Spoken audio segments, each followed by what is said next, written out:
बातचीत करता हूँ तो उनको एक नए रूप में, उनको एक नए आत्मविश्वास के साथ कई कैंपसेस तो मिनी शार्क टैंक्स बन गए।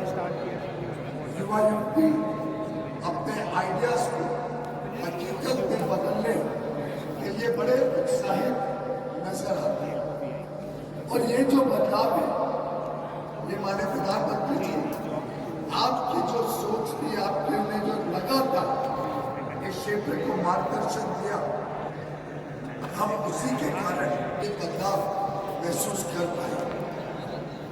पीछे IIT मद्रास के सेंटर फॉर इनोवेशन में जब मैं दिन भर स्टार्टअप्स के साथ एंगेज कर रहा था, उनके आइडियाज समझने की कोशिश कर रहा था, तो वास्तव में आपको बहुत ही आश्चर्य उनके उत्साह को देखकर, नवाचार को देखकर और उनके नए नए सोच को अनुभव कर। माननीय प्रधानमंत्री जी,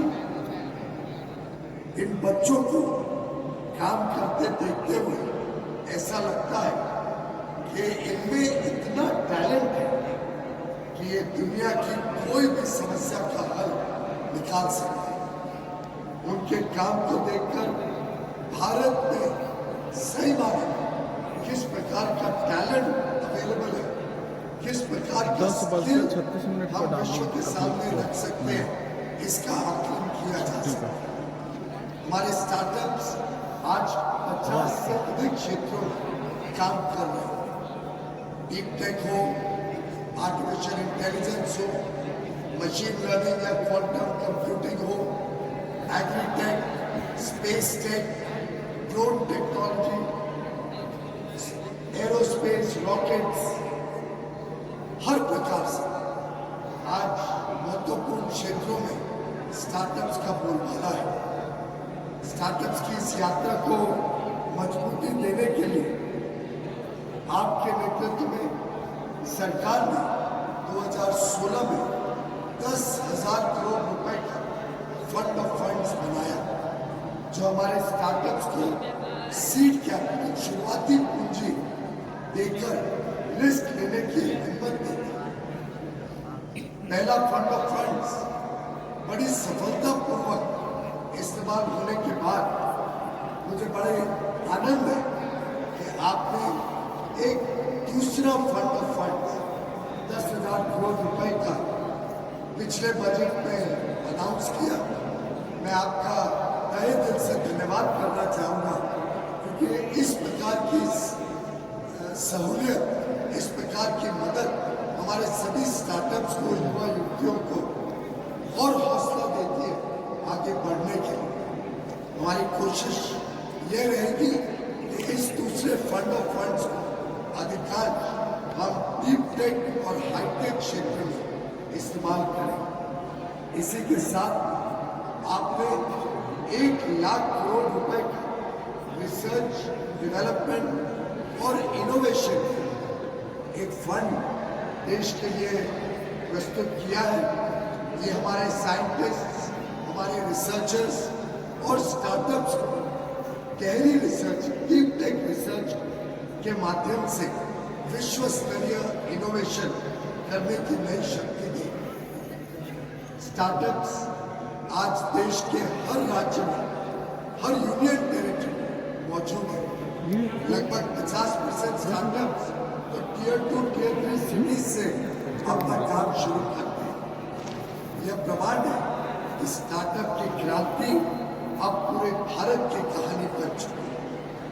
पूर्वोत्तर भारत इसका एक प्रत्यक्ष उदाहरण है। पीछे सिक्किम में जब दौरा कर रहा था, मैंने जिस प्रकार के स्टार्टअप्स को वहाँ पे देखा, जैसे उनके विचारों को सुना, या आसाम में जिस प्रकार से चाय बागानों में युवा और किसान अपने आइडियाज के साथ परंपरा को आधुनिकता से जोड़ रहे हैं, दिल वास्तव में बड़ा ही आनंदित। दक्षिण भारत में आज आंध्र प्रदेश एक ड्रोन कैपिटल के रूप में उभर रहा है। कर्नाटक और तमिलनाडु डीप टेक और एआई स्टार्टअप हब बन चुके हैं। पूरा विश्व आत्मविश्वास से भरपूर एक नए भारत की ओर देख रहा है। हमारी नवाचार क्षमता और युवा शक्ति इतनी प्रभावी है कि विदेशों में जब हम डेलीगेशन लेके जाते हैं या फ्री ट्रेड एग्रीमेंट्स की जब चर्चा करते हैं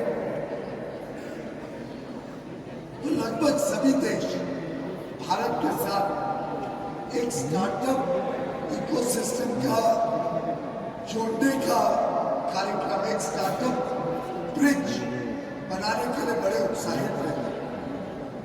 मेरा अभी तक का अनुमान है कि लगभग 100 देश आज ऐसे हैं जो भारत के स्टार्टअप इकोसिस्टम के साथ अपने रिश्ते जोड़ना चाहते हैं और स्टार्टअप्स के बीच समन्वय बनाना चाहते हैं। इसमें आगे आने वाले दिनों में हम गंभीरता से काम करेंगे।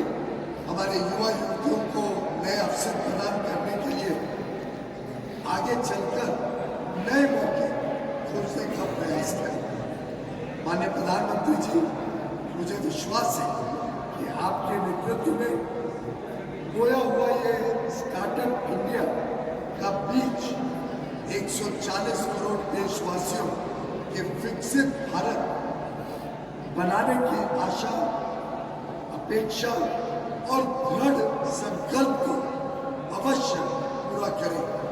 पूरा एक बार माननीय प्रधानमंत्री जी, आपने अपने बहुमूल्य समय में हम सबको यहाँ आकर मार्गदर्शन देकर प्रोत्साहित करने के लिए समय निकाला। इसके लिए मैं आपका बहुत बहुत आभारी हूँ और पूरे स्टार्टअप इंडिया इकोसिस्टम की तरफ से आपका धन्यवाद करना